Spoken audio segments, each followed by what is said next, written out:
24 года. Именно столько исполняется сегодня Конституции Ингушетии. Над изданием главного документа республики полгода кропотливо трудились лучшие умы нашего региона. По результатам голосования 97% жителей, пришедших на участки в день всенародного референдума, новый закон был поддержан. И 27 февраля 1994 года Конституция Республики Ингушетия была принята. Конституция Республики Ингушетия у нас, как и во всех субъектах, является основным документом, основным законом нашей республики.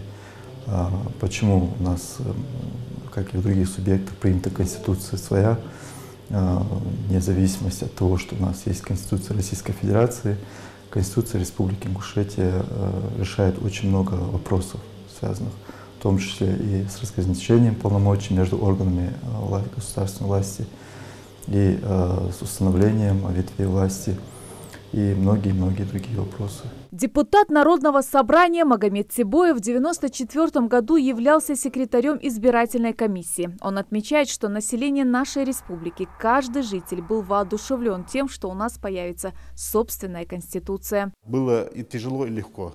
Легко было, потому что люди все хотели помочь и избирательными участками, и материально, и морально. А тяжело было, потому что нормативно-правовой базы не было, и мы не знали, как его порядок проведения. У нас было временное положение, по которому мы только-только входили в это законодательное русло. И в этой связи, я должен сказать, что очень народ сильно хотел проголосовать за нашу Конституцию. Явка была практически 100% населения нашей республики, и все процентов 97 проголосовали за то, чтобы принять нашу Конституцию. Одной из ключевых фигур, причастных к созданию Конституции, можно заслуженно назвать Мурада Келигова. Он стал не только автором главного закона Ингушетии, но и первым председателем Народного собрания республики. 11 марта 1994 года Келигов единогласно был избран на эту должность.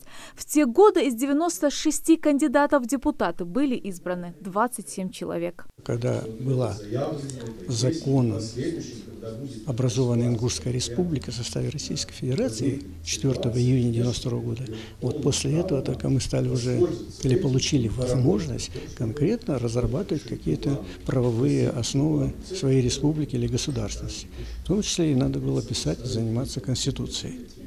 Вот после этого она уже целенаправленно, систематически началась работа, по крайней мере, с 93 года, с весны 93 года, эта работа продолжалась до весны 94 года, когда приняли уже Конституцию. Но сложностей было для написания очень много, все-таки это такая специфическая работа, писать Конституцию, потому что там нужно просто какой-то кругозор хороший, и там нужно просто иметь теоретическое мышление, или, как говорят там специалисты, концептуальное, понятийное мышление. Вот человек, который пишет Конституцию, конечно, он должен уметь работать с понятиями, на понятийном, на абстрактном мышлении должно быть. Юристы сходятся во мнении, что именно с принятием этого закона началась новая, документально подкрепленная история ингушского народа. За прошедшие годы наша Конституция претерпела некоторые изменения. Она сегодня состоит из 11 глав и 114 статей, благодаря которым наш регион получил статус равноправного и самостоятельного субъекта России. Наша задача и представителей государственных органов, и юристов, и средств массовой информации объяснять, рассказывать нашим гражданам роль и значение Конституции в жизни общества.